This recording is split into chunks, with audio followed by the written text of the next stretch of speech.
Honourable supreme court of India ने अपने recent judgement के अंदर नेगोशिएबल इंस्ट्रूमेंट एक्ट के जो भी मामले चेक बाउंसिंग के होते हैं उसमें कंप्लीट चेंज कर दिया है। अब पूरी की पूरी प्रक्रिया चेक बाउंसिंग के मामलों के लिए बदल चुकी है। सबसे पहले ये 6 गाइडलाइंस क्या है कि इसका नाम पता होना चाहिए। संजा बेज तारी वर्सेस किशोर एस बोरकर 2025 सुप्रीम कोर्ट 25 सितंबर का ये जजमेंट है, अभी लेटेस्ट रीसेंट आया है, तो आपको ये पता होना चाहिए।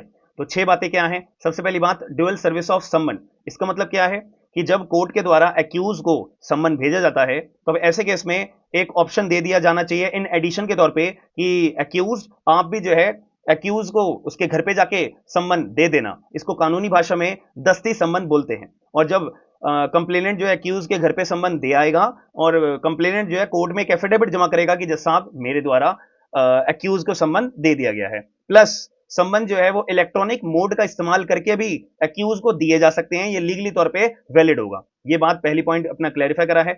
दूसरा पॉइंट यहां पे बोला है कि ऑनलाइन पेमेंट की फैसिलिटी कोर्ट के अंदर हर कोर्ट के अंदर, हर डिस्ट्रिक्ट कोर्ट के अंदर होनी चाहिए। कि जैसे कि जो भी एनआई कोर्ट है, दो पार्टीज का अपना मामला चल रहा है तो वहां पे क्यूआर कोड लगा होना चाहिए, जिससे कि इनिशियल स्टेज पे अगर मान लेते हैं कि अक्यूज चाहता है कि मेरे को आगे कोर्ट केसेस में नहीं फंसना है, मैं पहले की पहले भैया पेमेंट करना चाहता हूं, तो अक्यूज को उसी टाइम क्यूआर का स्कैन करने के बाद में बोला जा सकता है कि भाई आप जो है पेमेंट करो अभी के अभी, बात खत्म। ये दूसरी बात हो गई।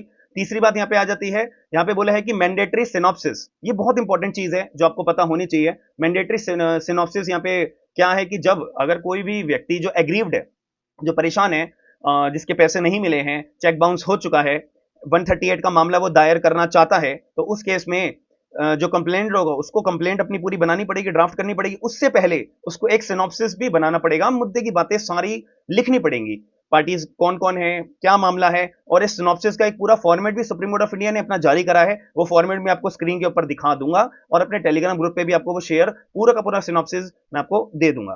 तो ये अपनी तीसरी बात हो गई। चौथी बात ये है, प्री कॉग्निजेंस स्टेज पे यहाँ पे एक्यूज को सम्मन भेजने की जरूरत नहीं है। जब तक मैजिस्ट्रेट साहब अपना कॉग्निजेंस नहीं लेते हैं तब तक एक्यूज को सम्मन भेजना नहीं है, बिल्कुल भी नहीं भेजना है। पहले कॉग्निजेंस ले फिर एक्यूज को सम्मन भेजो। पांचवी बात यह है, एक स्ट्रक्चरिंग क्वेश्चन यहाँ पे जो है पूछा जा सकता है एक्यूज से कि भाई तुम्हें चेक के बारे में पता है, चेक के सिग्नेचर किसके हुए थे ये पता है, कितनी लाइबिलिटी है तुम्हें पता है। ये बेसिक सवाल जो कोर्ट है वो इनिशियल स्टेज पे एक्यूज से जरूर पूछेंगे, एक क्लैरिटी के लिए कि मामला बनता है या नहीं बनता है। छठी बात यह है कि जैसे ही अपना केस जब रजिस्टर्ड हो जाएगा, कॉग्निजेंस हो जाएगा, उसके बाद में पार्टीज के सेटलमेंट के लिए केस को फिजिकल कोर्ट में रेफर कर दिया जाएगा। तो ये सुप्रीम कोर्ट ऑफ इंडिया ने 6 गाइडलाइंस बहुत इंपॉर्टेंट है जो जारी करी है, आप लोगों को जरूर पता होना चाहिए, याद रखिएगा।